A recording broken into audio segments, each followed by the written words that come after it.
Hello.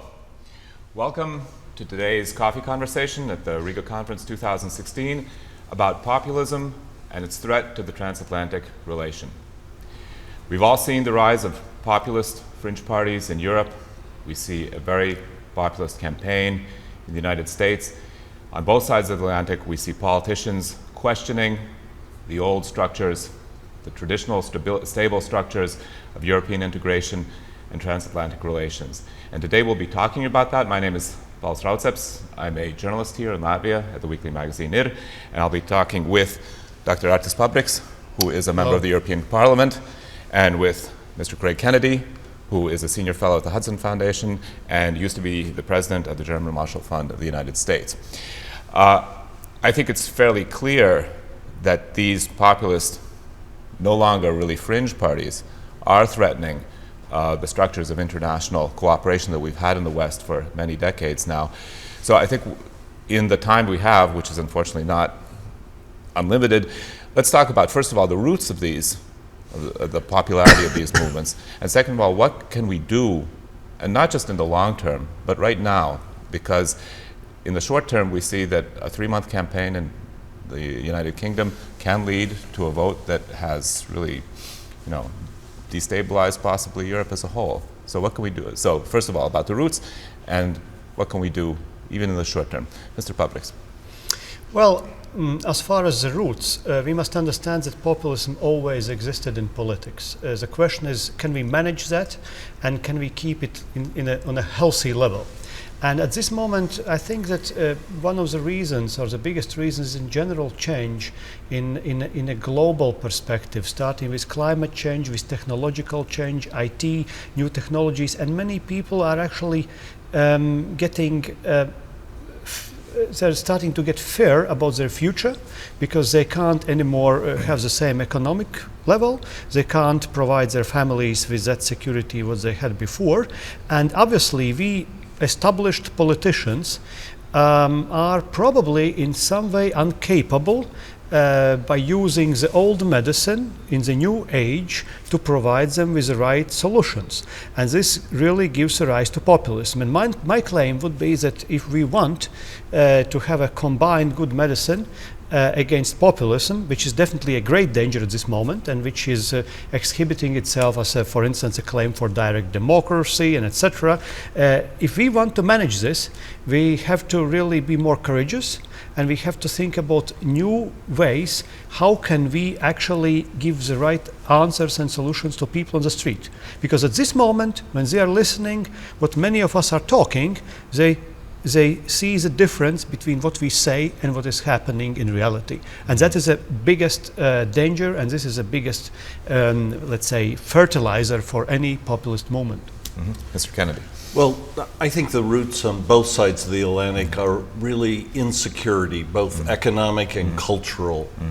I would trace a lot of the populism in both the United States and in Europe back to 2008 and the financial crisis, when suddenly you had so many middle-class people feel really at risk economically in terms of their employment.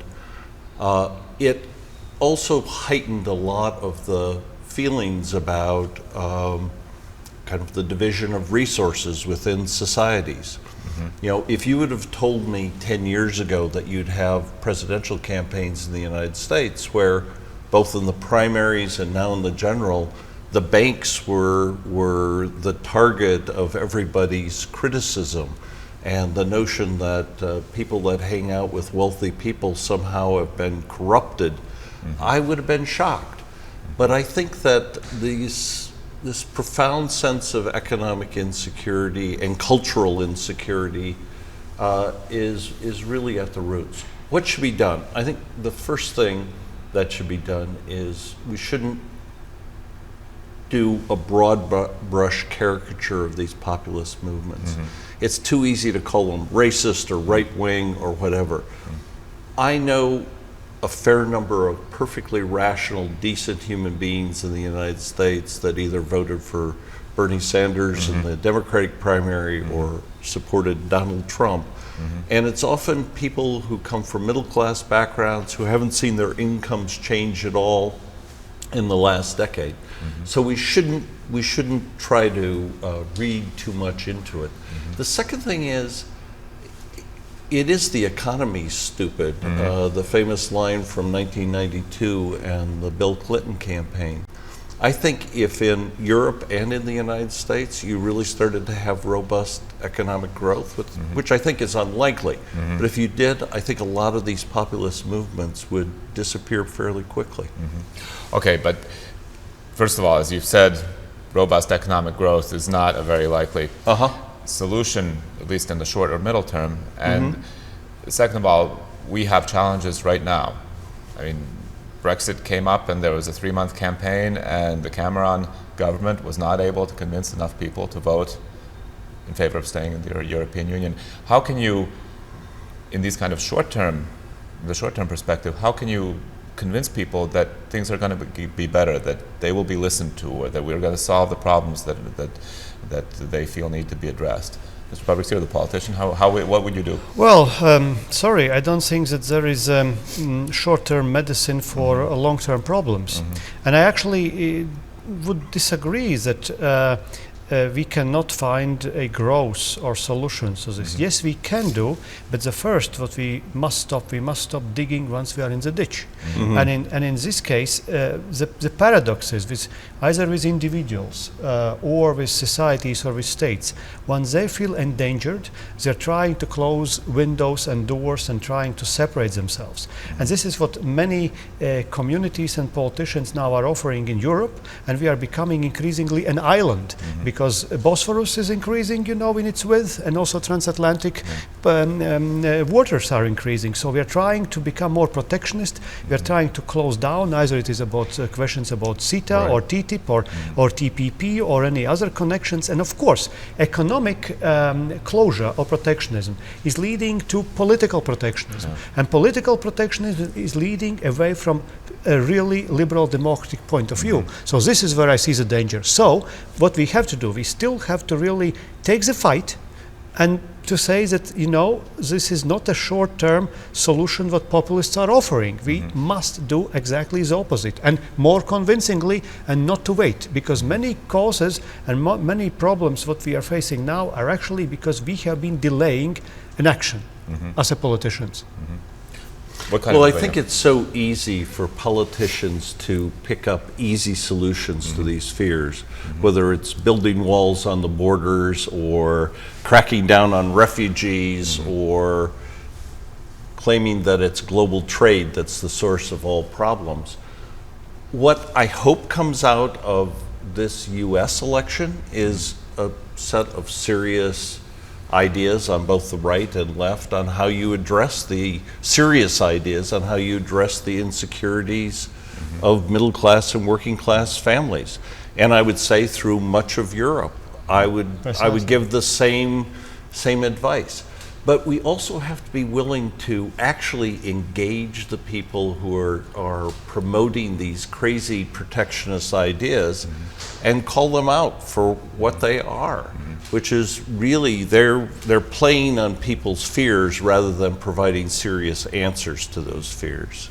But a number of serious commentators, economists are saying, okay, as Artis, as you said, if you're in a ditch, stop digging. And one of the things we have to do, because there's so much pressure against it, is to stop all these free trade agreements, because they are like a red flag to the populace, and we have to stop here and consolidate what we have, not keep feeding the populists with the new promises about free trade. Now, you were responsible for, your rapporteur for CETA, for the free trade agreement with Canada in the European Parliament.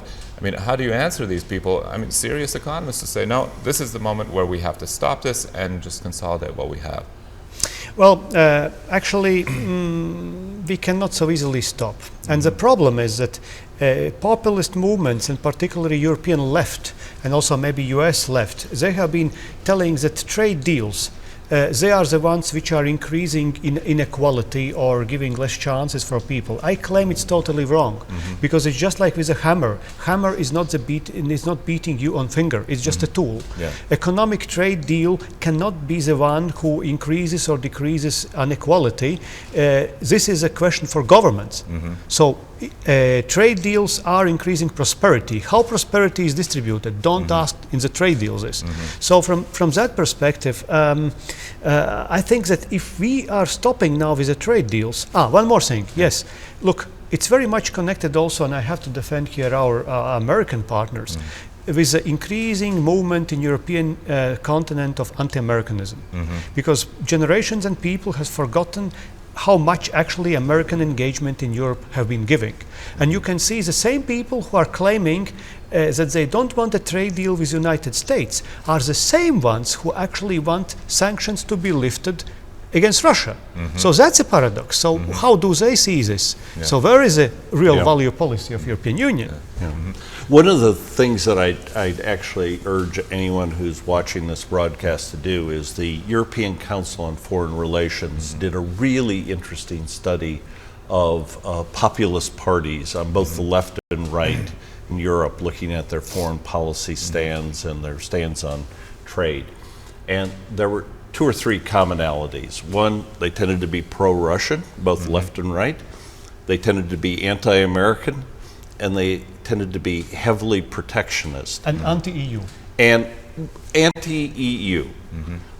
So it's really this kind of return to a localism and an opposition to cosmopolitanism or globalism or whatever you want to call it. It's a really fascinating study.